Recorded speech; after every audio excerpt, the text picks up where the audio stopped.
Alright guys, here we go. Welcome to another video. Forex Noipy here. And today ang pag-uusapan natin mga kanoypi is yung ginagamit kong tool na A1 Edge Finder Pro.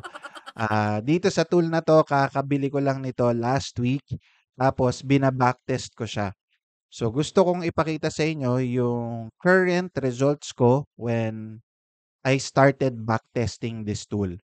Disclaimer lang mga kanoypi, etong tool na to, hindi ito ang sole reason ko to put in a trade. These are just fundamentals that helps me decide kung saan ang direksyon ng market. Okay? So, punta tayo sa aking demo account. So, ito yung demo account ko at punta tayo sa history. Ginamit ko to noong August 22. So from August 22 until today, nagpo-profit na ako ng 683.75. Again, this is a demo account I'm using to backtest this tool. Okay? Tapos, meron din akong trades dito from EURAUD at USDJPY, Rehas Buy. Pag-usapan natin kung bakit ko ginamit itong trade na to or bakit ko pinasok tong trade na to, no? Intro muna tayo.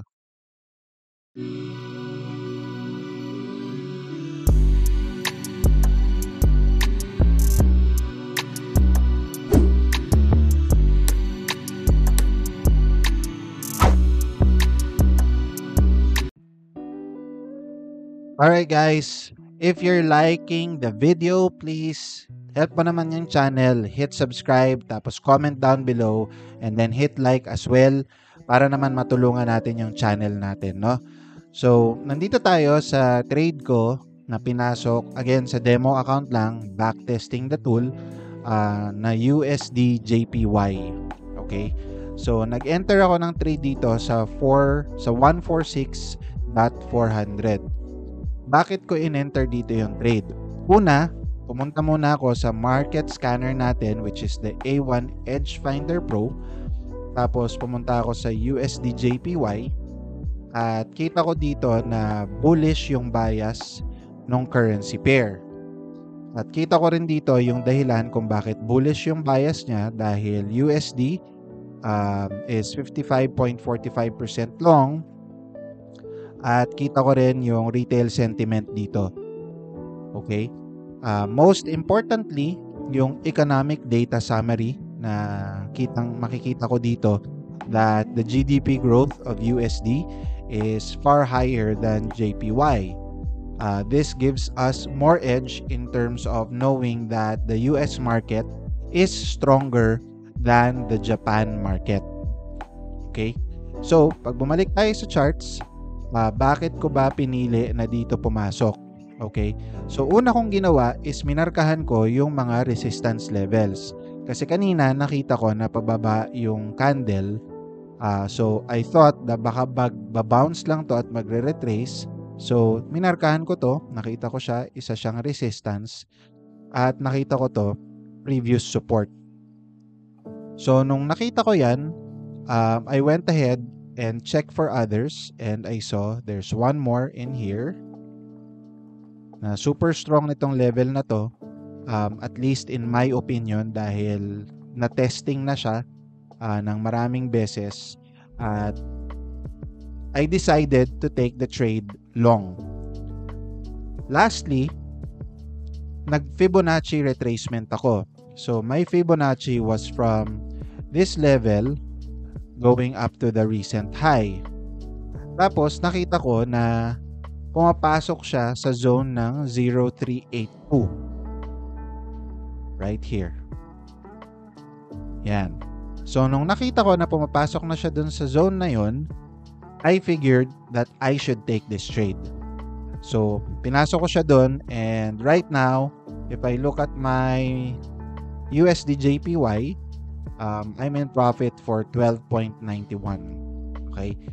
And then, another same concept, same trading strategy ang ginawa ko sa EUR AUD. So, ang ginawa ko naman is pretty much the same. but both trades only has 1.3% risk. So, the trade may come into my favor and it may not. So, pag makikita nyo dito sa EUR, AUD, medyo pumapalo rin siya on the losing end. Hindi ako nagpa-profit dyan. And my stop loss is here. So, if you look at my stop loss, I only have 50.3 pips of stop loss. And it's a total of 1.21 risk to reward ratio. So, if I lose this trade, okay lang, I will lose 1.3%. But if I gain and I win this trade, I will gain 0.21% more than what I am risking. Okay? So, isa yon sa mga pinaka-importanting kailangan nyo matutunan, mga Kanoypi, is that the reason why you can check your emotions and ensure that you don't lose your mind when you're putting on your trade is you have to have a tolerable risk when you're entering your trade. Yung tipong mawala man yung 1.3% ko, that's okay. Kasi I can win more than what I will lose on all of the trades. Imagine you have a lot of trades putting into your account. At kung tiwala ka sa strategy mo and you've backtested your strategy, same as what I'm doing now, you will gain confidence into the risk that you're taking every single time that you trade. Okay?